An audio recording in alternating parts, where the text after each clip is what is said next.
warahmatullahi wabarakatuh. Pendengar yang sama dirahmati Allah Subhanahu wa taala, kita panjatkan puji dan syukur kita kehadirat Allah Subhanahu wa taala.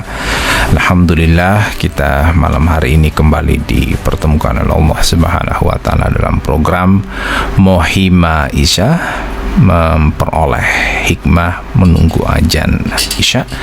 Pada malam hari ini alhamdulillah pula kita ucapkan kepada Allah Subhanahu wa taala karena sudah hadir bersama kita Ustadz yang selalu setia menemani kita dalam berdialog mengenai agama Islam. Dan malam hari ini masih dengan topik yang mendapatkan naungan oleh Allah Subhanahu wa taala di hari kiamat kelak insyaallah. Dan yang sudah kita bahas adalah semalam kita bahas mengenai anak muda atau pemuda yang selalu merindukan masjid, yang dekat dengan masjid. Dan pada malam hari ini kita masuk pada tetap dalam pemuda ya Ustaz ya. Ya, pemuda yang tumbuh dalam beribadah kepada Allah. Ya. Baik, kami mungkin Ustadz bisa menggambarkan sedikit bagaimana seorang pemuda yang tumbuh beribadah kepada Allah Subhanahu wa taala. Baik, alhamdulillah wassalatu wassalamu ala Rasulillah wa ala alihi wa sahbihi wa ba'd. Yang ketiga ini adalah pemuda yang tumbuh dalam beribadah kepada Allah. Kenapa yang sering disebutkan dalam Al-Quran, hadis itu pemuda? Karena pemuda itu adalah masa keemasan orang. Kalau masa anak-anak ya belum terlalu berkesan. Masa dia sebagai orang tua juga tidak terlalu berkesan. Tapi kalau anak muda itu berkesan sekali. Sehingga orang kalau dia masih muda ya, dia bangga dengan kemudaannya, masa mudanya itu. Ya, sehingga masa muda ini yang yang sering disebutkan dalam Al-Quran, hadis ya. Ashabul Kahfi itu kan orang-orang muda semua. Ya, kemudian termasuk juga ini hadis Nabi ya, orang yang pemuda yang tumbuh dalam beribadah kepada Allah ya, masih orang muda lagi ya. Dan masih banyak yang lain yang berkaitan dengan anak muda ya. Namun sehingga anak muda ini kalau masih masa muda memang harus giatkan dalam ibadah, dalam semangat dalam ibadah ya, supaya kekuatannya itu kekuatan yang berkah. Jangan justru dia masih muda tapi habis dengan main game atau dia bermaksiat ya, minum miras, tidur di got, nanti pagi baru pulang, menyia-nyiakan masa mudanya ini Ustaz, menyia-nyiakan masa mudanya ya, menyia-nyiakan malah justru berdosa lagi. Ada menyia-nyiakan dia tidak dapat dosa, tapi ini menyia-nyiakan dapat dosa lagi. Jadi ada orang yang menyia-nyiakan ya, cukup dia menyia-nyiakan cuman main game seharian full, itu menyia-nyiakan itu. Nah, ini ada menyia-nyiakan tambah lagi dengan dosa. Ya, dia minum miras ya, nanti pagi baru nanti sadar kamar tidur di got, baru bangun kamar baru itu pulang ke rumah. Itu pun masih bolo ya. Itu karena apa? Karena masa mudanya dia tidak pergunakan dengan sebaik-baiknya, sehingga masa muda ini masa keemasan orang. Dan alangkah lebih bagusnya ya, sebagaimana kata Nabi tadi, 7 golongan yang mendapatkan naungan pada hari kiamat kelak, tidak naungan kecuali naungan Allah. Di antaranya apa? Yaitu seorang pemuda yang tumbuh dalam beribadah kepada Allah. Jadi kalau disebutkan pemuda, di situ juga perempuan ya. Jadi anak muda di situ bukan berarti cuma laki-laki, pemudi juga ya. Pemudi juga. Jadi seperti itu. Jadi ketika Allah menyebutkan laki-laki, bukan cuma laki-laki saja, tapi kadang ada perempuan. Kecuali ada dalil-dalil khusus yang memang itu dikhususkan untuk laki-laki atau untuk dikhususkan untuk perempuan. Ada, tapi kalau seperti ini umum ya. Pemuda yang rajin beribadah kepada Allah bukan berarti hanya laki-laki saja. Pemudi tidak, bukan begitu. Tapi laki-laki dengan perempuan kalau dia masih masa muda, dia pergunakan dengan sebaik-baiknya untuk beribadah kepada Allah Subhanahu wa taala.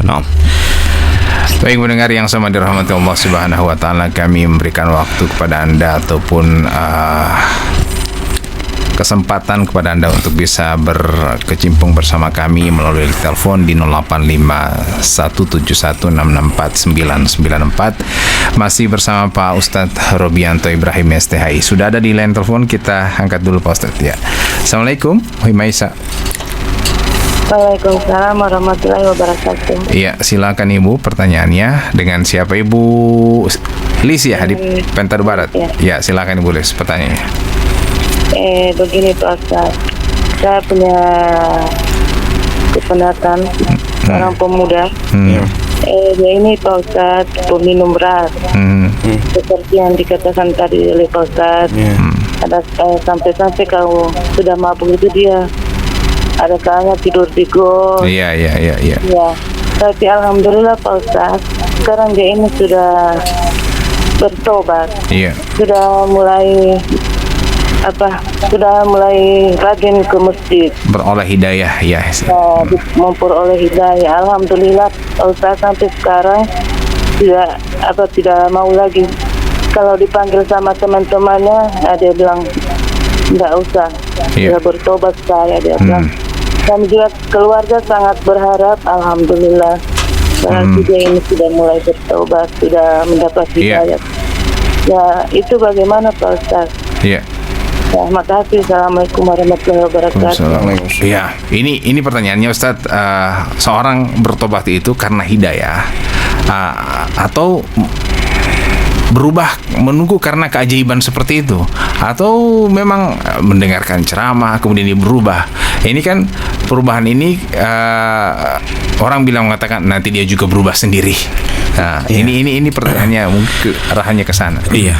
Yang pertama, hidayah itu memang harus dijemput. Cara menjemputnya bagaimana? Ya, termasuk ini mendengarkan Muhimah Isya. Itu cara menjemput hidayah. Jadi bukan hanya sekedar, kadang orang yang dia mau bertobat tapi belum ada sarana, belum ada yang memancing dia untuk bertobat, belum ada penarik dia untuk bertobat. Jadi ya saran saya pertama, kalau orang ingin bertobat ya dengar Muhimah Isya, ya. Atau misalnya di medsos lain biasa lewat di Facebook ada dakwah ceramah-ceramah. Jangan cuma skip saja. Dakwah ini skip. Ya tunggu nanti acara yang lain baru saya mau dengar. Ya minimal mungkin ada 1-2 kata yang mungkin kita harus harus terima, kita harus renungi, ya. Itu makanya hidayah itu harus dijemput. Yang kedua, kenapa kita harus selalu berdakwah, selalu menyampaikan, ya? Bisa jadi ada 1-2 kata, 1-2 kalimat yang mungkin masuk ke dalam hati orang dan kita tidak menyadari. Ya bisa jadi itu dengan kita menyampaikan itu, bisa jadi itu sebab menjadi orang mendapatkan hidayah. Menjadi muhasabah renungan bagi orang, ya. Jadi dengan itulah makanya kita harus banyak menyampaikan, banyak memberitahu kepada orang, ya. Itu pentingnya kita senantiasa memberikan nasihat kepada orang. Dan memang kalau bertobat itu memang harus benar-benar taubat. Ada orang yang mau bertobat, saya sudah tidak mau minum. Karena alasannya apa? Belum ada doi, ya. Tapi kalau ada doi dia minum ulang lagi. Atau ada kan orang begitu. Tobat sambal istilahnya. Tobat sambal, tobat makan rica. Karena pedis dia berhenti. Baru kalau nanti besok-besok lagi dia cari mana itu rica. Jadi itu namanya tobat sambal, ya. Makanya kata Hasan Al-Basri, at-taubatu duna ikla'in, taubatu kadzabin. Taubat dengan tanpa penyesalan itu tobatnya para pembohong, ya, para pendusta. Makanya kita ketika mau bertobat kita harus benar-benar bertobat kepada Allah, ya. Dan seperti itu. Orang menghijrah itu bukan hanya saja hijrah sikapnya, tapi hijrah teman. Ya. Bayangkan dia teman panggil, ya. Dia tidak mau datang. Sudah ngonijo. Kita sudah bertobat. Hijrah itu begitu. Berarti ini orang sudah benar-benar hijrah. Karena ada orang hijrah, mau DP sikap yang hijrah, DP taman pagi ulang dia banyak nongkrong ulang. Ya, berarti dia belum hijrah betul-betul. Tapi kalau hijrah yang benar-benar itu apa? Hijrahnya bukan hanya sekedar hijrah sikap, tapi hijrah teman. Dia harus jauhi teman itu. Ya, maksudnya bukan jauhi apa? jauhi ketika mereka melakukan maksiat seperti itu, ya, minum miras dan lain sebagainya. Ya, dia harus memang benar-benar menjauhi kalau itu sebuah kemungkaran, ya. Dan itulah salah satu sikap yang baik, ya, ketika seorang meninggalkan maksiat tersebut. Wallahu a'lam bishawab. Ada yang mengatakan, Ustadz, jika ingin sukses beribadah maka bertemanlah dengan orang-orang yang sudah sukses beribadah. Atau gimana, Ustadz? Iya, betul itu. Bukan cuma sukses, tapi minimal berteman dengan orang baik. Ya. Supaya apa? Sudah waktu sholat, ada yang ingatkan, mak bangun itu, sudah selesai, bangun. Begitu juga subuh, ya, kita bangun subuh, ya. Kalau orang tidak paham sampai subuh, sudah dia lanjut tidur, sama-sama bagas tidur. Karena kita kadang dibentuk oleh lingkungan kita, makanya bi'a itu penting.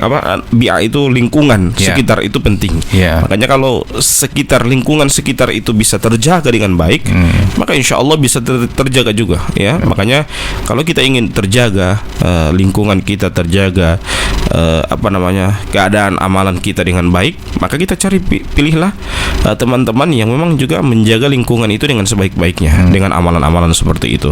Jadi lingkungan itu, makanya kata Nabi Muhammad SAW, ya, almar'u ala dini khalilihi falyanzur ahadukum man yukhalil. Agama seseorang itu dilihat dari agama temannya, maka lihatlah kepada siapa dia berteman, ya. Dan seorang penyair Arab mengatakan apa? La tas'al anil mar'i was'al an qarini wa kullu qarini tadi. Jangan kamu tanya siapa orangnya, tapi tanyakanlah siapa temannya, karena kepada temanlah dia akan mengikuti.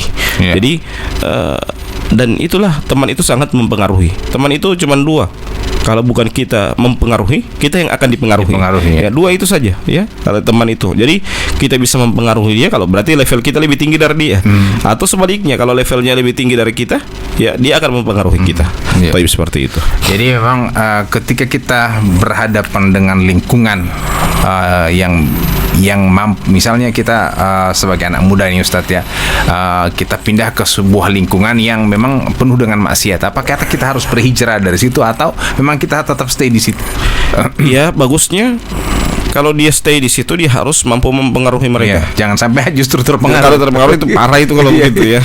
Jadi kalau tidak mampu, ya berusaha untuk hijrah. Minimal tidak gabung dengan mereka. Minimal cuma di rumah, ya. Minimal tidak gabung dengan. Biarlah mereka bermaksiat, kita tidak gabung dengan mereka. Seperti itu. Yang ini yang lucu, Ustadz, ya. Kadang-kadang dalam pertemanan ada teman yang biasa minum sama-sama, kemudian ada yang tidak mau minum, pakai baju gamis. Akhirnya datang ke teman-temannya, mau Hindu ya. Ada kan seperti itu, Ustadz. Kadang kita ini penuh tantangan, kita berhijrah itu. Mau henteu itu hati. Jadi harusnya orang dapat hidayah begitu. Cuman memang begini, makanya Sufyan Ats-Tsauri mengatakan apa? Ridhon nasi ghayatun la tudrak. Engkau mencari ridha manusia itu engkau tidak akan mendapatkan. Kalau engkau orang yang baik, pasti yang membenci engkau adalah orang yang buruk. Kalau engkau orang buruk, yang membenci engkau pasti orang yang baik. Jadi seperti itu. Jadi kita mencari ridha manusia itu tidak ada yang senang semua. Pasti ada yang tidak senang sama kita. Benar itu. Jadi seperti itu. Jadi kalau misalnya dia mau henteo sumbatannya kan ini pakai gamis ini bola putih-putih Tursi ini. Atau tidak, ini Ustaz pakai jamaah kemudian dia wasal, assalamualaikum. Mana masuk Islam? Berarti sebelumnya bukan Islam. Harusnya kan ini kan gaul sama mereka, minum dan seterusnya. Kemudian tiba-tiba dia wassalam, assalamualaikum. Mana masuk Islam? ini kadang-kadang di pertemanan begitu. Aduh, ya Allah. Jadi makanya kalau orang yang dapat hidayah, biarlah kalau kalau kita memang sudah berusaha untuk jadi baik, ya itu resiko. Hidup itu adalah resiko. Memang mungkin pertama-pertama Ustadz dikasih begitu, ya. Tapi kalau kita setiap hari salam kan sudah biasa. Biasa, ya. Dan memang masing-masing pilihan itu punya resiko masing-masing. Jadi kita memilih yang baik, yang mencela kita orang yang buruk. Jadi itu sudah resiko. Kita terima dulu penelpon yang sudah ada di line telepon. Assalamualaikum. Mohim Aisyah. Waalaikumsalam. Ya, dengan siapa, di mana, Ibu? Dengan Yulan di Modelomo. Ya, Yulan, silakan pertanyaannya kepada Pak Ustadz. Begini Ustadz, ini khusus perempuan. Bagaimana cara kita untuk istiqomah dalam berhijrah, apalagi kalau perempuan sudah mendapat halangan selama 7 hari. Jadi dalam 7 hari itu kan tidak bisa sholat, tidak bisa pegang Al-Quran. Nah, bagaimana cara kita bisa bertahan dalam hijrah itu? Iya. Kalau sudah mendapat halangan selama 7 hari. Terima kasih Pak Ustaz. Ya, terima kasih. Assalamualaikum warahmatullahi wabarakatuh. Waalaikumsalam warahmatullahi wabarakatuh. Ya. Iya. Orang yang tidak bisa pegang Al-Quran bukan berarti dia tidak bisa mendengarkan ayat Al-Quran. Jadi kalau tidak bisa pegang Quran, berarti Bapak dengar saja, Bapak dengar murotal, mendengar Isya ya. Jadi bukan berarti dia vakum semuanya. Ya, sama dengan begini. Orang yang wanita haid tidak bisa berpuasa, bukan berarti dia tidak bisa memberikan buka puasa. Iya kan? Malah justru biasanya kalau dia wanita haid, dia cuma 1 hari. Ya, bayangkan 1 hari baru dia kasih buka puasa 6 hari. So 1 hari dia dapat pahala 6 hari. Coba bayangkan. Ya, jadi pahalanya berlipat-lipat. Jadi seperti itu. Kita mau istiqomah itu juga kita nalar kita juga harus dijalankan. Jadi oke, saya bukan berarti bahwa ketika kita tidak bisa baca Quran, kita tidak bisa berpuasa, kita kemudian tidak bisa sholat, kemudian kita bermaksiat. Ya bukan begitu. Iya. Atau kita off. Ya, tidak. Tapi ada pilihan yang lain, ibadah yang lain, yang mungkin sama sederajat dengan ibadah yang kita tidak bisa kerjakan. Contohnya ibadah apa yang untuk menyelesihi ini untuk kaum hawa ini, Ustaz? Ini seperti tadi, misalnya orang dia tidak bisa berpuasa, tapi karena dia tidak bisa berpuasa, sudah cari. Karena kita tidak bisa berpuasa, kita kasih buka orang supaya pahala saya sama dengan orang berpuasa. Bantu orang tua, apalagi seperti itu. Ya, jadi masih banyak amalan-amalan yang lain yang itu akan menambah pundi-pundi amalan kita, walaupun mungkin kita tidak bisa mengerjakan itu. Jadi sholat kita tidak bisa sholat, ya. Puasa kita tidak bisa puasa, membaca Al-Quran kita tidak bisa membaca Al-Quran. Tapi kan bisa kita mendengarkan ayat Al-Quran, mendengarkan muhimah Isya, ya, dan kegiatan-kegiatan Islami yang lain yang mungkin kita bisa kerjakan, ya, kita bisa mendengarkannya. Jadi itulah Islam itu sangat elastis, ya. Dalam maksudnya elastisitas Islam itu saking demikian, satu tidak bisa dikerjakan, tapi ada opsi-opsi yang lain, dan justru itu akan menambah pahala yang besar. Lebih dari itu. Iya. Memang salah satu yang akan memperoleh naungan Allah Subhanahu wa taala pemuda yang taat beribadah. Ibadah di sini bukan hanya sholat, mengaji saja, tapi yang seperti tadi Ustaz, mendengarkan muhimah Isya, mendengarkan tauziah, mendengarkan murotal. Ini juga termasuk ibadah, Ustaz. Ibadah, bekerja juga ibadah. Bekerja juga ibadah. Ya, bekerja ibadah dengan semaksimal mungkin. Jadi seperti itulah. Jadi tidak perlu kita harus kita harus sedih. Saya ini sudah dapat haid lagi. Tidak bisa sholat. Ya bukan berarti tidak bisa sholat kemudian tidak bisa. Tidak ingat Allah lagi. Ya, kita masih ada sarana yang lain untuk kita mengingat Allah. Ya cuman baca Al-Quran yang tidak boleh. Ya cuman memegang Al-Quran yang tidak boleh. Tapi mendengarkan kan boleh. Jadi seperti itu. Allahu a'lam bishawab. Untuk tetap istiqomah, kita tetap mendengarkan ceramah. Kan pertanyaannya adalah bagaimana untuk menjaga tetap istiqomah. Jadi banyak-banyak mendengarkan ceramah. Kan dan kalau sudah selesai kemari, kadang ada orang wanita juga sudah selesai haidnya, dia masih tunda-tunda DP mandi haid. Tunggu dulu, apalagi kalau puasa, tunggu dulu nanti besok tunggu. Ya harusnya kalau misalnya zuhur sudah selesai, ya sudah dia langsung mandi supaya sholat asar sudah bisa sholat, seperti itu. Jangan tunggu dulu nanti besok pagi 1 kali atau sahur 1 kali besok, kan itu berarti dia menunda waktu sholat padahal dia sudah tidak ada ilat lagi, sudah bersih lagi. Itu seperti itulah yang harus dia perhatikan pada saat dia mau dalam keadaan haid dan ingin beribadah. Allahu a'lam bishawab. Baik, untuk pada intinya ketika kita berhalangan dalam beribadah, baik itu tidak bisa mengaji, tidak bisa sholat, kita tetap fokus untuk mengingat Allah, berzikir kepada Allah, itu kan tidak dilarang. Tetapi kan kita tetap istiqamah dalam hal beribadah. Kalau berzikir mazhab Syafi'i memang tidak boleh. Walaupun dia haid, walaupun dia berzikir, makanya cuma mendengar. Saya kesesaran itu mendengar. Kalau mazhab Syafi'i, walaupun tidak dia pegang Quran, tapi dia membaca tetap tidak boleh. Tidak boleh. Jadi bagusnya mendengar. Mendengarkan saja. Makanya saya bilang mendengar saja. Jadi ada muhimah, insya Allah tausiah. Tausiah kan bukan sebuah larangan mendengarkan tausiah seperti itu. Ya, menjenguk orang sakit, orang sakit. Ini masih banyak ibadah-ibadah sosial ya. Ibadah-ibadah sosial. Misalnya puasa Senin Kamis ya. Dia kasih buka puasa itu. Bayangkan hari Senin dia tidak berbuka puasa, tapi dia kasih berbuka 10 orang ya. So dihitung 10 hari, yang dia kasih tinggal 1 hari. Tapi kita bayar kemarin 10 hari. Coba bayangkan, itu baru 10 orang. Belum kalau 50 orang dikasih berbuka ya. Lebih banyak lagi pahala yang didapat. Ya, tidak usah banyak-banyak lah. Misalnya kalau misalnya kita ada kelebihan uang 1.000-2.000 beli pisang goreng, kasih ke tetangga lah. Ya itu kan sudah. Baik, ini Ustadz yang kemudian pertanyaan lagi adalah, ada yang mengatakan usia kalau sudah 40 tahun kemudian tidak berubah, berarti akan terusnya seperti itu. Betul. Ya. Ini dari Islamnya bagaimana Ustaz ya? Dalam Al-Qur'an memang disebutkan dengan arba'ina sana ya, 40 tahun. Jadi 40 tahun itu masa penentuan di mana arahnya. Ya. Jadi kalau dia condong kepada kebaikan umur 40 tahun berarti kebaikan terus itu. Ya. Tapi kalau 40 tahun condong kepada keburukan, Matetolo ya. Jadi di sini kan di bawah 40 tahun kan artinya di bawah 40 tahun masih tergolong anak muda ya. Anak muda, dan itu masa labil ya. Masa pencarian jati diri. Ya. Jadi pas 40 tahun itu dia sudah masa kematangan. Disitulah dia harus bersikap di mana dia. Dia mau pilih yang mana, yang baik atau yang buruk. Dan itu tergantung kebiasaan dia. Makanya dari muda itu harus dibiasakan dengan yang baik. Supaya apa? Supaya pas umur 40 tahun dia terbiasa dengan yang baik. Pas mentoknya di kebaikan, karena dia terbiasa dengan baik.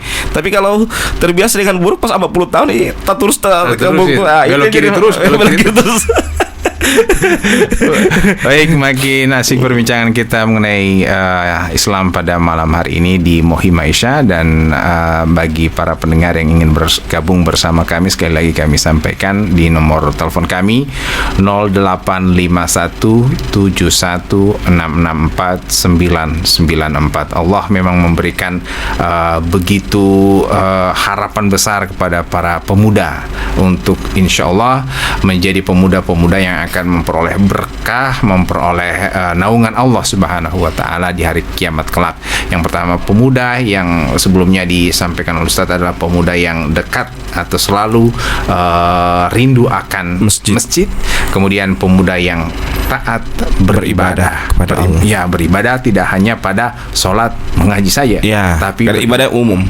Kan kata Ibnu Taimiyah itu kan definisi ibadah itu apa? Ismun jami'un likulli ma yuhibbuhullah wa yarda minal aqwali wal af'ali adh-dhahira wal batinah. Bahwa ibadah itu apa?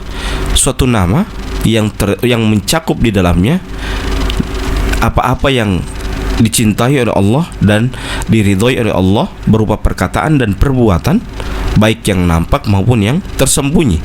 Jadi segala hal yang dicintai oleh Allah dan diridhoi oleh Allah itu adalah ibadah. Baik itu perkataan maupun perbuatan yang nampak maupun yang tersembunyi, itu semuanya adalah ibadah. Jadi jangan menyempitkan makna ibadah itu hanya sholat, ya. Jangan menyempitkan ibadah itu hanya saja berpuasa, tapi masih ada ibadah-ibadah yang lainnya. Allahu a'lam bishawab. Baik, kita akan lanjut perbincangan kita mengenai pemuda yang taat beribadah kepada Allah Subhanahu wa taala yang akan memperoleh naungan Allah di hari kiamat nanti setelah lagu berikut ini. Dalam Mohim Aisyah bersama Bapak Ustaz Rubianto Ibrahim STHI di malam ini. Dan alhamdulillah kita sudah di tanggal 12 Rajab ya. Besok mungkin yang akan melaksanakan puasa Yaumul Bid ya. Yaumul Bid 13, 14, 15 ya. Apalagi bulan Rajab ini Ustaz ya. Kita jadi banyak puasa ya, kebaikan. Jadi dua kebaikan dapat. Yaumul Bidnya dapat, Rajabnya juga dapat. Insyaallah. Dan ada pertanyaan tadi Ustadz ya, memang untuk berhijrah itu anak muda ketika ingin berhijrah itu mungkin tidak terlalu besar tantangannya. Tapi kalau sudah tua Ustadz ya, ketika misalnya sudah umur 50 tahun, nanti itu udah pada di masjid. nanti pasti akan ada tantangan tersendiri. Mungkin jamaah apa ini? Ini pertanyaan bagaimana Ustaz sikap seorang ini mungkin di antara sahabat cahaya yang sementara bersama kita pada malam hari ini, ada saja tiba-tiba insya Allah ingin berhijrah beribadah kepada Allah karena mungkin merasa tua kita ini kok begini terus, semua pikir masjid saja. Nah, bagaimana caranya untuk bisa menepis untuk ada saja mungkin yang akan berbincang di belakang, mungkin kita tidak tahu, ibu-ibu lah, karena biasanya seperti ini ya.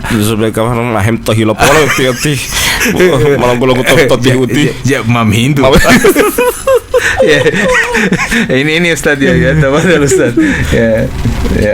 Ya, ini kira-kira mungkin kalau anak muda mungkin dia bisa tepis, ya udah pokoknya maju terus. Nah, tapi kalau orang-orang tua kadang juga rasa minder, rasa takut atau rasa mau bisa saja sembakale kalau sebagini Ustaz.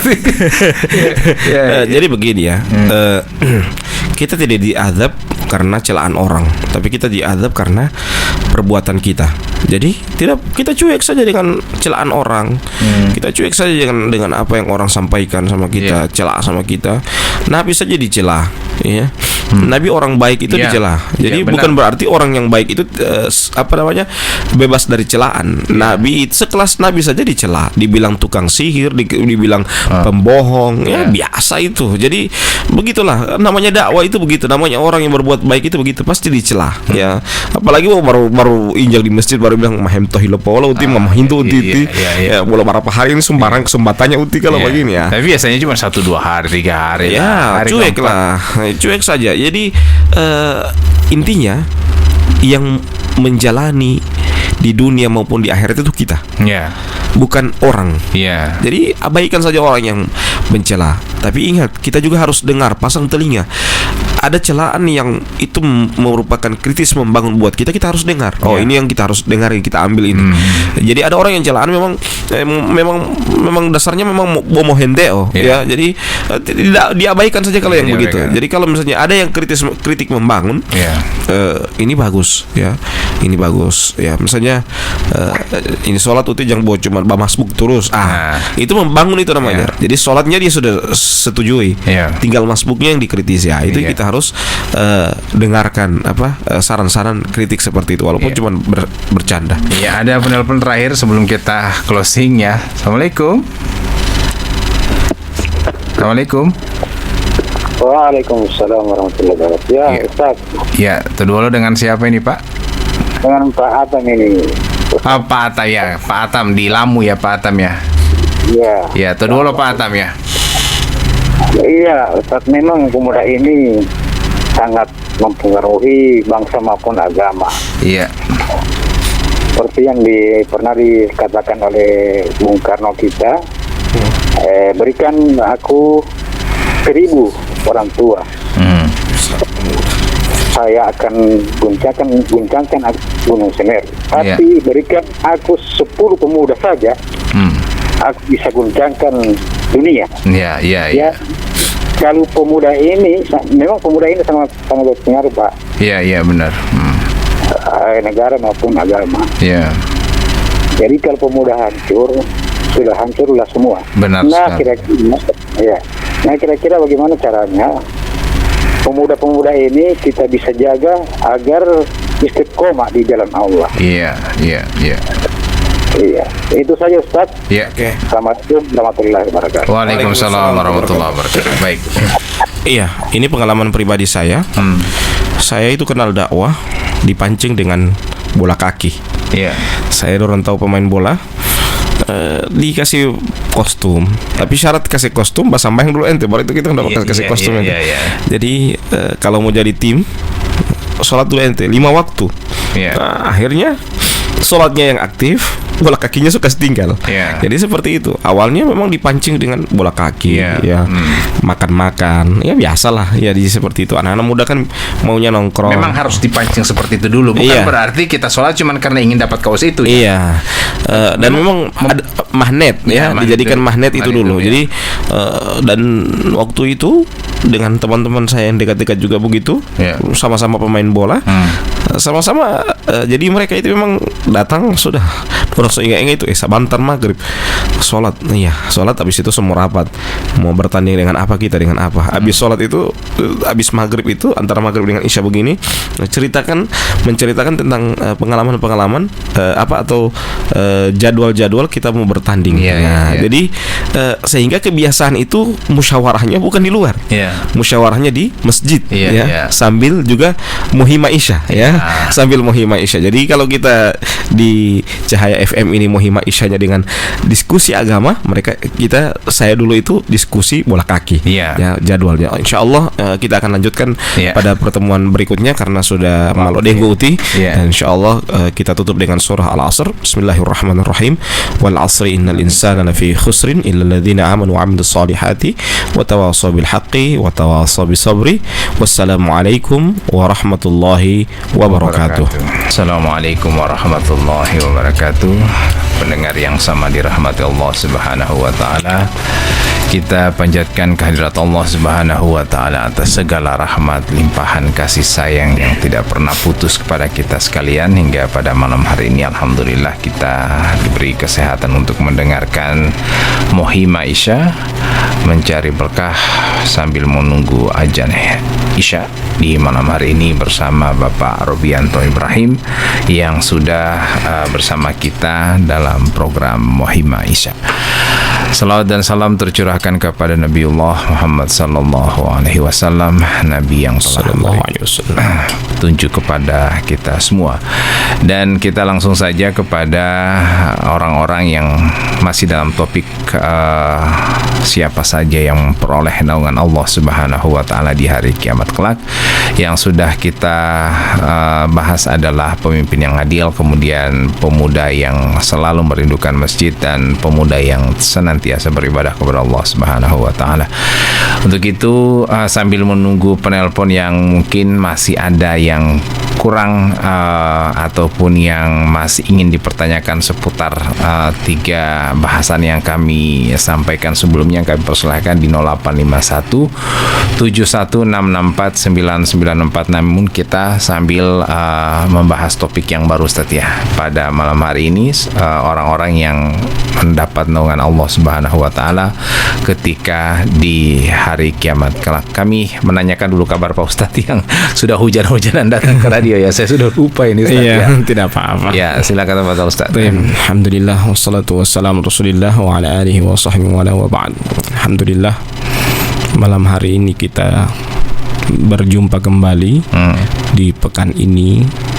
Kita membahas tentang 7 golongan yang mendapatkan naungan pada hari kiamat kelak. Tidak ada naungan kecuali naungan Allah Subhanahu wa ta'ala. Dan kita sudah poin yang ketiga, yaitu rajulun nasya'a fi ibadatillah, yaitu seorang yang tumbuh dalam beribadah kepada Allah Subhanahu wa ta'ala. Dan ini poin yang sama, agak mirip dengan poin yang kedua, rajulun qalbuhu mu'allaqun fil masajid, yaitu seorang pemuda yang hatinya senantiasa bergantung di masjid, atau yang selalu merindukan masjid, selalu mengingat masjid. Poin yang keempat insyaallah kita akan bahas adalah rajulun, atau saya ajak ya, rajulun tasaddaqa bisadaqatin fa akhfaha hatta la ta'lama shimaluhu ma yanfiqu yaminuh. Yaitu seseorang yang bersedekah sampai-sampai apa yang dia sedekahkan itu, yang disedekahkan oleh tangan kanannya, tidak diketahui oleh tangan kirinya.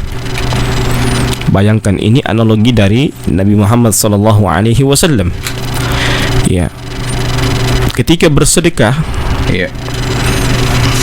bayangkan Nabi memberikan analogi antara tangan kanan dengan tangan kiri. Maksudnya yang terdekat, yang diberikan oleh tangan kanan tidak perlu diketahui oleh tangan kiri. Maksudnya apa? Orang yang terdekat dengan kita tidak perlu tahu bahwa kita sementara bersedekah. Apalagi kalau mohon maaf, kalau kita memiliki pasangan yang bakhil, yang pelit, kita bersedekah pasti dimarah. So itu ngana ini masih banyak utang, masih ada yang orang perlu, ente mau bersedekah. Ya. Itu apa? Karena pasangan yang pelit. Ya, makanya kalau kita mau bersedekah, tidak perlu orang di sekitar kita tahu. Ya. Nabi bayangkan, Nabi memberikan analogi, sampai-sampai yang diberikan oleh tangan kanannya tidak diketahui oleh tangan kirinya. Ya, ini analogi yang diberikan oleh Rasulullah SAW. Jadi bersedekah itu sebuah hal yang harus diperhatikan, ya. Bahkan Nabi mengatakan apa? Dawu maradhakum bis-shadaqah. Obatilah orang-orang yang sakit itu dengan dia bersedekah. Ya, jadi kadang ada orang yang sakit, so bilang, Ustaz, so pergi ke dokter ke mana saja, pergi di dukun segala macam, tidak mau sembuh Ustaz. Nabi memberikan kadang memberikan solusi. Dawu maradhakum bis-shadaqah. Obatilah orang sakit di antara kalian itu dengan apa? Dengan sedekah. Ya. Jadi ini menunjukkan, maksudnya kadang dengan sedekah itu kadang penyakitnya akan turun. Mungkin selama hidupnya dia pelit sama orang lain. Mungkin selama maksudnya dia masih sehat, dia pelit sama orang lain, ya.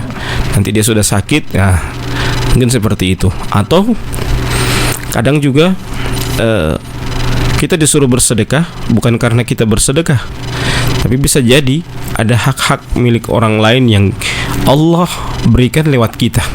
Ya, sehingga kita harus bersedekah. Jadi ini dalil ini atau yang keempat ini kita diperintahkan oleh Rasulullah SAW ketika kita mau bersedekah, tidak perlu orang di sekitar kita tahu. Ya, tidak perlu orang di sekitar kita tahu. Wallahu a'lam bishawab. Baik pendengar yang sama dirahmati Allah Subhanahu wa taala, bersedekah untuk orang lain dan diberikan contoh bahwa tangan kanan yang memberi, tangan kiri tidak perlu tahu, ini merupakan suatu tantangan dan bahkan susah untuk diaplikasikan. Gampang sekali dikatakan Ustaz, tapi ketika kita merahasiakan sedekah kita itu hanya kita dengan Allah yang tahu, ini memang agak sedikit berat, ya. Tapi kita ke line telepon yang sudah ada masuk di malam hari ini. Baik, penelpon kami persilahkan. Assalamualaikum. Waalaikumsalam. Ya, silakan Ibu Lis di Pentado Barat, pertanyaannya Ibu. Pertanyaan saya begini Pak Ustaz. Iya. Bagaimana kalau orang bersedekah, tapi kalau ketika bersalah dengan orang lain dia ungkit kembali? Misalnya madelomo polombuango begitu, Pak Ustaz. Itu hukumnya bagaimana Pak Ustaz? Assalamualaikum warahmatullahi wabarakatuh. Waalaikumsalam warahmatullahi. Taib. Di dalam Al-Quran ini disebut dengan Al-Mannan. Ya. Orang yang, atau dalam hadis Nabi, orang yang mengungkit-ngungkit pemberian. Kalau bukan kita, ngana ini tidak jadi. Betul. Kalau bukan kita, ngana ini tidak sukses. Ya. Kalau bukan kita pedoi, ngana ini tidak ada jadi bagi. Itu kan karena apa? Karena dia mengungkit-ngungkit. Makanya para ulama itu mengatakan apa? Kalau kita mau bersedekah, seperti kita menganalogikan, ya. Maksudnya menganalogikan bukan dianalogikan sama dengan kotoran, tidak, tapi jangan diingat-ingat. Kebaikan kita kepada orang lain jangan diingat. Jadi yang kita ingat itu kebaikan orang kepada kita, itu yang kita ingat. Kalau kebaikan kita kepada orang lain sudah, kita lupakan saja, ya. Para ulama sampai memberikan analogi, Anda bersedekah itu seperti Anda buang air besar. Tidak mungkin setelah Anda keluar dari WC, berapa kilo saya punya kotoran tadi, ya. Tidak mungkin, ya. Saking begitunya keikhlasan para ulama dulu ketika mereka mau bersedekah. Ya, jadi manan ini, ya, ini termasuk kesalahan, termasuk bahkan termasuk dosa yang awalnya dia sebuah kebaikan pahala berubah menjadi dosa. Ya, karena apa? Karena dia mannan. Bukan terhapus lagi, tapi sudah jadi dosa lagi. Jadi dosa. Ya, karena apa? Karena dia mengungkit-ungkit. Kalau bukan kita, kalau bukan kita, kalau bukan kita. Ya, seperti itu. Jadi itulah makanya Allah mengatakan dalam sebuah ayat dalam surah Al-Insan, innama nut'imukum liwajhillah la nuridu minkum jazaa'u wala syukura. Ya, sesungguhnya kita memberikan makan itu karena Allah. Ya, la nuridu minkum jazaa'u wala syukura. Kita tidak mengharapkan balasan dan tidak mengharapkan terima kasih. Jadi kita beribadah, kita bersedekah itu apa? Karena kita hamba. Ya, bukan kita kasih dia supaya dia balas kamar kita. Berarti secara otomatis kita itu mau memberi orang ingin meminta balasan. Kita mau beribadah ingin minta balasan. Ya, harusnya kita beribadah, kita mau bersedekah itu apa? Semata-mata kita sebagai hamba. Urusan dia mau balas tidak itu urusan dia. Ya, yang penting kita berbuat baik. Jadi kebaikan kita kepada orang lain ya jangan diingat-ingat, tapi kebaikan orang lain kepada kita harus ingat. Ya, karena apa? Fa amma bi ni'mati rabbika fahaddits. Ya. Adapun nikmat Allah kita harus menyebut-nyebutnya. Jadi itu termasuk nikmat Allah. Kebaikan orang lain kepada kita. Allahu a'lam bishawab. Terima kasih Mama Nopi atas pertanyaannya. Mudah-mudahan bisa terjawab pertanyaannya. Ustadz, tadi kan Ustadz mengatakan bahwa orang yang terdekat kita pun tidak perlu tahu kalau kita bersedekah. Bagaimana dengan istri? Biasanya kan keuangan ada sama istri bertanya kepada suami, mau tanya dulu Pak Itua kalau bersedekah, atau tidak perlu istri bertanya kepada sang suami ketika ingin bersedekah. Nah, kalau keuangan rumah tangga, makanya juga uang itu tidak perlu semua sama istri. Ya, harus juga sekali lagi. Uang itu tidak semuanya sama istri. Ya, jadi ada uang khusus di suami. Sebelum kita ke pertanyaan, saya tertarik dengan tidak semua uang ada sama istri. Baik, assalamualaikum. Waalaikumsalam. Iya, silakan Bu. Dengan siapa Ibu, di mana? Dari Ibu Nadia Kamumu di Lahumbo ini, Pak. Silakan Ibu, pertanyaannya. Iya, pertanyaan saya begini, Pak. Iya. Bagaimana kita bersedekah kepada orang yang miskin ketika orang miskin ini lagi bermarahan dengan kita, Pak? Kebetulan rumahnya di pinggir rumah kita sendiri, Pak. Itu pertanyaan saya. Terima kasih, Pak. Assalamualaikum. Waalaikumsalam warahmatullahi wabarakatuh. Ini Ingoa, Ustadz. Iya, Ingoa. Oke. Sekarang begini, kita bersedekah itu karena Allah. Jadi urusan dia marah itu urusan belakangan. Yang penting dia mau terima dulu. Iya. Jangan sampai kita bersedekah kalau dia tidak terima. Nah, itu yang jadi masalah. Ya, berarti kita harus cari orang lain. Ya. Jadi yang penting dia terima dulu. Itu. Masalahnya kan kita tujuan bersedekah dia harus terima kan. Urusan marah saling ingoa itu urusan kedua. Yang penting dia bisa terima dulu itu. Kalau bisa terima berarti aman. Ya. Jangan poli ketika dia sudah terima mau cerita apa yang lain. Timula ingoli apa tahu ya made hamali.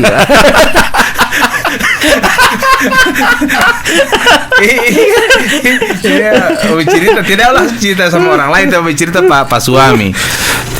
Tinggal itulah patah ya mado itu dia bahamali. Jangan sampai seperti itu kan. Ya, jadi kita ikhlas karena Allah, kita memberikan, tidak perlu ceritakan kepada orang lain. Iya, tidak perlu itu. Itu tadi kan dia bersedekah tidak perlu dia kasih tahu sama suami. Iya. Nah, sama dengan tadi. Uang suami tidak semuanya harus sama istri. Karena kadang ada yang emergensi. Contoh, suami perjalanan jauh naik motor, pijakan ban, tidak ada doi di saku, mau telepon akan istri, datang tampal itu ban. Iya benar. Jadi seperti itu. Jadi itu maksudnya apa? tidak semua uang suami itu sama istri. Iya, tetap harus ada ya, di manage bagus kepada suami, atau hal-hal yang lain yang memang secara emergensi dibutuhkan oleh suami. Ya, tidak perlu harus menelpon kepada istri. Ya, tidak mungkin kan kalau perjalanan jauh mau telepon tampal kamar doni ban tidak ada di pusat. Ya, seperti itu. Jadi memang kadang memang betul yang memanage uang itu, bendahara rumah tangga itu istri. Iya. Tapi ada saat-saat tertentu tidak boleh istri menguasai uang. Iya. Ya, karena itu saat-saat emergensi. Ya, misalnya tapi sebelum kita lanjut ke sana, pertanyaan tadi si ibu ini baku marah dengan tetangga misalnya, ini contoh ya. Tapi kemudian dia memberikan sedekah. Insya Allah ini akan mempererat silaturahmi. Mempererat silaturahim. Ya. Dan itu apa namanya? Itu kan karena bisa jadi kan dengan bersedekah itu apa namanya yang awalnya renggang jadi dekat kembali. Insyaallah. Dan biasanya juga yang bikin masalah juga ini hutang piutang. Yang dekat jadi renggang. Jadi memang makanya dalam masalah ini kita harus perhatikan, kita juga yang penting dia mau terima dulu. Baik, kita ke penelpon. Assalamualaikum. Halo, assalamualaikum. Halo. Ya, kita terputus dulu, nanti bisa masuk lagi di 085171664994. Jadi ini pahala yang besar. Artinya tetangga kita yang marah kepada kita, tapi kita malah balik ngasih sedekah sama dia. Apalagi itu tetangga yang terdekat itu kan pertanyaan tadi. Tetangga yang dekat dengan rumah, baku pinggir rumah. Nabi pernah ditanya, tetangga mana yang engkau harus berbuat baik kepadanya? Nabi menjawab apa? Aqrabu minka baban, orang yang dekat dengan pintu rumahmu. Jadi itu pas kita berbuat baik, kita bersedekah. Kalau urusan dia marah, yang penting dia mau terima dulu rompe. Tapi juga jangan cerita begitu kayak tadi itu. Dia ini marah, kalau giliran mau kasih dia mau terima.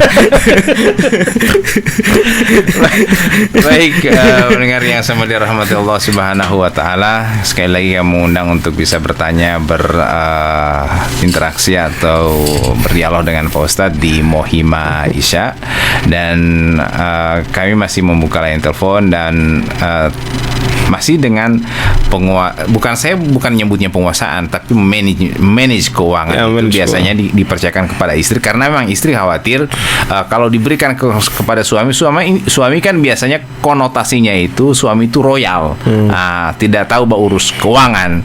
Hanya dia beli sana sini, beli sana situ, akhirnya mungkin dapat beli istri baru. Ini karena ini diberi kekuasaan, akhirnya kan salah menggunakan kekuasaan itu. Istri baru, istri baru, ini khawatirnya seperti itu. Jadi kembali ke pertanyaan tadi, memang tidak semua harus diberikan kepada istri. Tapi bukan apakah harus sembunyi-sembunyi, Ustadz? Ini tidak dapat dosa kalau misalnya kita keep uang kita sendiri, kemudian tidak diberikan kepada istri. Bagaimana ini, Ustadz? Tapi kita ke pertanyaan dulu ya. Waalaikumsalam. Halo. Ya, halo. Assalamualaikum. Ya, tidak ada. Ya, silakan Ustaz. Iya, kalau mengkeep uang itu, ya itu juga kita harus hitung baik-baik, ya, supaya pada saat emergensi ada. Istilahnya bahasa orang Gorontalo, wolo mau kuliah mai dulu. Misalnya ini Ustaz, contoh kecil kan biasanya istri ini sudah pegang daftar gaji. Dia sudah tahu kita punya gaji nih Ustaz. Misalnya dia gaji kita 2 juta misalnya di kantor. Dan ini sudah diketahui oleh istri. Bagaimana kita mengkip ini yang sudah daftar gaji sudah ada punya Ustaz? Kecuali mungkin ada pendapatan lain di kantor ketika kita ada perjalanan dinas yang langsung ditransfer ke kita. Dan seterusnya mungkin ini bisa dikip. Tapi kalau gaji sudah ditahu, yang ada gaji ada pak kita yang apa yang doanya masa kemana yang lain. Dengan alasan apa lagi? Mungkin ada cara tersendiri. Misalnya si istri juga harus menjaga, ini kan bicara sedekah ini Ustadz ya, memberikan peluang. Kita penanya dulu yang sudah ada di line telepon. Assalamualaikum. Waalaikumsalam. Ya, silakan Bu. Silakan Ibu. Dengan siapa Ibu, di mana? Ibu Rusni, Pak. Silakan Ibu Rusni, pertanyaannya. Iya, ada yang tanya itu Pak Ustaz. Kedua. Silakan. Jika sampai suami ini puasa itu Pak Ustaz. Ya. Mau suka puasa tapi dia ada penyakit. Ya. Saya paksa dia Pak Ustaz mau puasa kasihan. Ya. Puasa baru dekat-dekat buka semua muntah. Ya. Saya paksa saya mau buka. Ya. Itu tidak berdosa itu Pak. Dia meninggal. Ya. Terima kasih. Ya. Orang yang sakit itu tidak diwajibkan untuk berpuasa. Allah Subhanahu wa taala berfirman, "Faman kana minkum maridan aw 'ala safarin fa iddatun min ayyamin ukhra." Barang siapa di antara kalian dalam keadaan sakit ataupun dalam keadaan perjalanan, maka dia harus menggantikan pada hari yang lain. Yeah. Maksudnya apa? Kalau orang yang sakit, itu tidak wajib untuk berpuasa. Tapi sakit di sini Pak Ismet bukan sakit lolapo ya. Itu jam masuk itu. Jadi cuma tai mata atau mata PT ya. Jawa itu. Jadi sakit di sini adalah sakit yang ketika dia berpuasa dia akan tambah lemah. Makanya orang tua ini ada dua. Ada juga orang tua yang ketika dia berpuasa dia masih kuat. Berarti bukan orang tua yang tidak diwajibkan untuk berpuasa ini. Tapi kalau ada orang tua ketika dia berpuasa dia lemah dan dia tidak mampu lagi, dia harus wajib berbuka. Ya, ini pertanyaannya Ibu Rusni tadi, suaminya ini rajin berpuasa. Nah, kemudian tidak pernah mau buka puasa, membatalkan puasanya. Di dekat-dekat biasanya sudah mau jam 5 ini muntah-muntah dan akhirnya sang istri memaksakan suaminya untuk tetap makan. Pertanyaannya, apakah si istri ini mau dapat dosa ketika memaksa pada suami? Oh, tidak. Tidak ya. Tidak, karena dia sudah dalam posisi sakit. Jadi kalau dia pada posisi sakit seperti itu, maka dia tidak diwajibkan lagi untuk berpuasa. Wallahu a'lam bishawab. Ya, tadi yang memanage kembali kepada sedekah Ustadz malam hari ini memang kalau bicara sedekah, suami yang pegang uang atau istri yang pegang uang, memang di dalam keluarga itu istri yang harusnya pegang uang ya. Masalahnya begini Pak Ismet, kadang tapi tidak semua, mudah-mudahan tidak semua. Rata-rata ya. Tapi insya Allah tidak semua. Hukum asal dari sikap istri itu bakhil, perhitungan. Perhitungan. Bayangkan saja kalau pergi ke pasar, harga barang itu dia round dulu semua, dia tanya, dia kasih baru habis dia putar semua, baru dia ambil kesimpulan, oh di sana yang murah. Dia rela untuk putar dulu itu satu pasar, baru dia ambil kesimpulan, oh di situ yang murah. Pak Makarena bilang ini kukurenga putar-putar di pasar. Jadi harusnya kalau laki-laki sudah mana apa yang diinginkan, misalnya beli bawang, sudah bawang, beli saja, sudah dapat bawang. Tapi kalau perempuan dia banding-bandingkan, bawang di sini berapa, 5.000, di sana berapa, 6.000, di sana 7.000, dia putar dulu semua. 5.000 yang murah, dia kesimpulan 5.000 yang dia beli. Jadi seperti itu, dia round dulu semua ya. Memang bagus secara ekonomis bagus, tapi kadang itu menyiksa diri ya. Kadang menyiksa. Sementara kalau sudah hal yang dibutuhkan, sudah saat emergency, ya memang harus segera dibeli ya. Tapi insya Allah tidak semua perempuan begitu. Ada juga perempuan yang suka bersedekah. Ada juga perempuan yang ingin berbuat baik ya, dan bukan perempuan yang, dan insya Allah tidak ada perempuan yang melarang suaminya untuk bersedekah. Karena kadang ada dia mau keep itu uang, kalau dia lihat, kita tahu kan gajinya 2.700.000. Pas tak keluar 200 dia bersedekah, kan suka mana ini uang 200. Jangan-jangan sudah hugel atau segala macam. Dicurigai macam-macam. Padahal dia bersedekah. Ya, mau kasih tahu juga tidak mungkin mau kasih tahu. Ya. Jadi makanya tidak semua uang suami itu harus dipegang oleh istri, karena kadang ada amalan-amalan yang tersembunyi yang sebagaimana kata Nabi tadi yang kita bahas malam-malam ini, sampai-sampai tangan kanan tidak diketahui oleh apa yang disedekahkan tangan kanan tidak diketahui tangan kiri. Bahkan amalan itu justru akan merawat keluarga, termasuk istri yang tadi. Jadi mungkin menjauhkan istri dari sakit dan seterusnya. Karena dengan sedekah suaminya itu dia tidak tahu. Kita ke penelpon yang sudah bersama kita pada malam hari ini ya. Assalamualaikum. Waalaikumsalam warahmatullahi wabarakatuh. Ya, Toduolo dengan Ibu Selfie. Selfie di Limbatu. Silahkan Ibu, pertanyaan. Ya, mau tanya Pak Ustadz. Ya. Bagaimana kalau kita memberi sedekah berupa uang, sementara uang itu yang kita pinjam dari bank yang mengandung riba ya? Iya. Itu apa kita berdosa atau bagaimana Pak Ustadz? Terima kasih. Assalamualaikum warahmatullahi wabarakatuh. Waalaikumsalam. Terima kasih. Waalaikumsalam. Biasanya juga seperti itu Ustadz. Jangankan mau pinjam dari bank, sebelum kita lanjut ke pertanyaan biasa, kita sudah ada niat pinjam di bank dan tetangga kita sudah lihat kita pergi di bank, sempat pinjam doi ini. Akhirnya kita pulang kamar dari bank, belum cair atau tidak cair dia sudah datang. Kita ngana sebab pinjam ke bank, boleh pinjam akang sadik ngana tuh.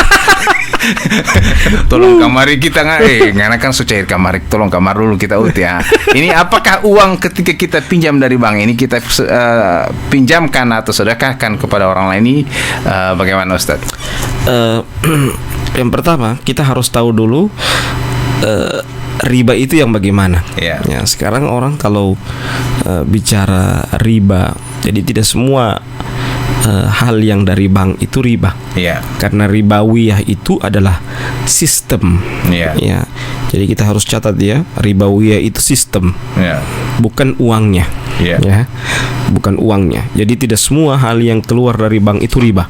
Yeah. Ya. Nah, sekarang kalau dia pinjam di bank, baru kemudian dia sedekahkan. Yeah. Nah, kalau dia sedekahkan silahkan. Yeah. Ya. Tapi kalau dia anggap itu riba, ya. Kalau dianggap itu riba, berarti sama dengan mencuci kain dengan kencing. Wallahu a'lam bishawab. Jadi kalau ente anggap itu riba, kiapa ente pinjam ke mari bank, itu kan istilahnya. Yeah. Nah, tapi kalau misalnya itu dianggap tidak riba itu, kemudian dia sedekahkan, tidak ada masalah Ustadz. Yeah. Baik, tapi biasanya seperti itu kondisinya Ustadz. Dia sudah lihat orang coba antri di bank, pas dia pulang di rumah dia sudah di muka pintu. Oh, so cair ente punya ini pinjam makan dulu saja. Biar 1 juta saya punya. Iya. Masya Allah. Jadi begini Ustadz, saya mendengar bahwa kita meminjamkan uang kepada orang lain dan kita menyedekahkan uang kepada orang lain itu pahalanya lebih tinggi ketika kita meminjamkan uang katanya. Kita bagaimana? Ada orang yang datang kepada kita untuk meminjam uang. Nah, itu lebih nilai pahalanya lebih tinggi daripada kita bersedekah karena dia datang kamar perlu uang. Iya betul, karena apa? Kita membantu orang yang susah. Iya. Ya, membantu orang susah. Yang penting juga ini orang yang susah, dia juga punya niat untuk membayar. Iya. Jangan ketika sudah dibantu, sudah pas pas bab pinjam di muka permohonan. Iya. Pas ini DP tuan sombat tagih, so jadi tabu balik. Iya. So DP tuan yang disuka seliakan marah. Bapak kan? Iya. Pertanyaan selanjutnya begini Ustadz. Tapi kita lupakan dulu ini. Ada pertanyaan lain telepon bertanya begini Pak Ustadz. Assalamualaikum. Pertanyaannya, apakah kita berdosa memberikan sedekah kepada anak-anak di jalanan? Ini pertanyaannya. Kalau kita memberi, seakan kita membiasakan. Ketika kita tidak memberi, juga kita berat untuk tidak memberi. Kita harus lihat ya, apalagi di zaman sekarang. Ada namanya eksploitasi anak. Ini ya. Jadi eksploitasi anak ini yang ini secara tidak langsung itu memeras anak. Ya, anak tidak disuruh sekolah atau anak disuruh sekolah, tapi setelah mereka pulang yang harusnya itu waktu bermain mereka, waktu mereka untuk bercanda dengan teman-temannya, ya karena itu umur mereka waktu bermain, ya sudah disita waktu untuk dieksploitasi. Ente mencari, pokoknya mencari atau bawa proposal, minta di mana-mana. Ya, ini mengeksploitasi. Ini tidak boleh. Ya, karena ini termasuk pemerasan kepada anak, ya. Bukan masalah bukan masalah kita tidak mau membantu anak, tapi ini termasuk eksploitasi, ya. Karena ada orang yang dibalik dari anak itu. Ini yang pertama. Yang kedua, kalau anak yang kita berikan ini dan benar-benar dia susah, dia patah pensil, ya, tidak selesai DP sekolah, dan tujuannya untuk dia menyelesaikan studinya, maka ini bagus. Kita harus bantu. Jadi memang harus dirinci benar, ya, membantu anak-anak jalanan ini, anak-anak yang atau dia bisa dia meminta itu untuk membantu keluarganya, dan kalau dia, kecuali dia sudah tidak mampu lagi bekerja, kalau dia masih mampu bekerja, suruh dia bekerja. Seperti itu. Pertanyaan begini Ustadz, mau lagi barinci padorang ini sudah datang kamar di lampu merah, apakah dia ini dieksploitasi, apakah ini apakah ini dieksploitasi, apakah ini betul-betul pinjam uang, atau apakah ini diteruskan ke yatim piatu atau terusnya atau bagaimana? Boleh lagi bang kurinci apa so lampu merah, so bajalan, so lampu hijau, mau sedekah atau nyanda ini? Tapi mau dapat tahu, kalau dia masih kuat berarti ini dieksploitasi. Ya, harusnya dia bekerja. Ya, bukan tidak memberi. Atau dia masih umur sekolahan, masih kurang lebih 7-8 tahun biasanya di lampu merah itu, atau di kalau kita ke kota-kota besar di perempatan ya. Ini kita biasanya malah tertulis di jalanan sana, di perempatan itu biasanya dari dinas sosial misalnya dinas sosial provinsi, jangan memberikan uang kepada anak-anak. Ini dengan tulisan seperti itu, apakah kita tidak memberikan juga atas anjuran itu? Iya, karena bukan tidak memberikan kepada anak-anak. Jelas kalau pemerintah itu melarang, pasti ada alasan. Ada alasan, ya. Dan itu diantara alasannya, anak yang dieksploitasi. Itu alasannya. Yang kedua, anak-anak itu tidak lagi disuruh untuk belajar bekerja. Ya, cuman berharap saja uluran tangan dari orang terus, ya. Jadi seperti itu. Harusnya mereka berusaha untuk mandiri. Kecuali mereka mungkin kalau 1-2 kali untuk jadikan modal, nah itu tidak jadi masalah. Tapi kalau misalnya terus-terus, itu masalah. Seperti itu. Ada yang luar biasa yang memang perlu kita jempoli ketika ada program daerah yang disebut dengan Basnas itu, Ustaz, ya.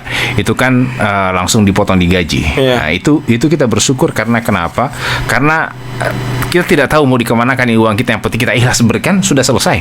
Dan kita tidak tahu kemana, dan kita tidak perlu menyebutkan nama kita ketika kita bersedekah. Yang penting ini sudah diberikan kepada amil zakat, entah itu Basnas atau apa itu lazim dari teman-teman Muhammadiyah. Ini sudah kita berikan, ya, tidak perlu lagi kita menghitung-hitung, ya.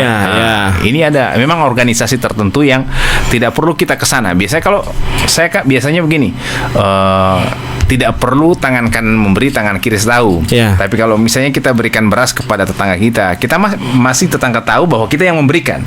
Tapi kalau misalnya lewat organisasi seperti itu, kita kan tidak perlu, kita hanya aman. Tidak ada konsep pria di situ. Karena aman, tersembunyi. Tersembunyi. Jadi alhamdulillah kalau kita menggunakan organisasi-organisasi seperti itu untuk wadah kita untuk bersedekah.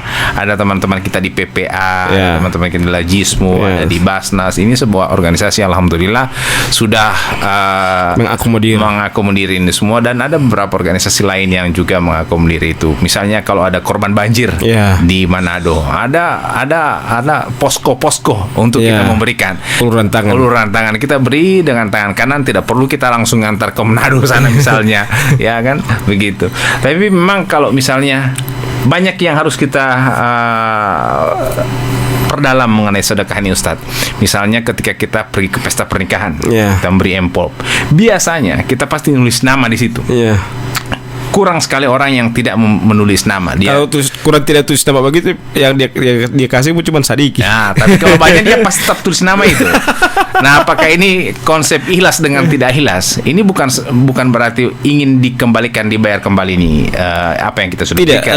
Itu ditulis di amplop itu tujuannya apa? Supaya pengantin tahu bahwa kita hadir. Iya. Jadi tujuannya itu, jangan sampai kan dibilang ente ini tuh saya udah undang tapi ente tidak hadir. Nah, itu kan jadi masalah. Ya, persoalan kan ada buku tamu. Tapi NTP nama di buku tamu ada. Di buku tamu ada, tidak perlu terus di amplop. Baru ente sudah dipanggil lagi foto bersama, berarti ente hadir. Baik, ini insya Allah kita akan lanjutkan di esok hari Ustaz ya. Masih banyak ya. Sekarang udah jam 7:20.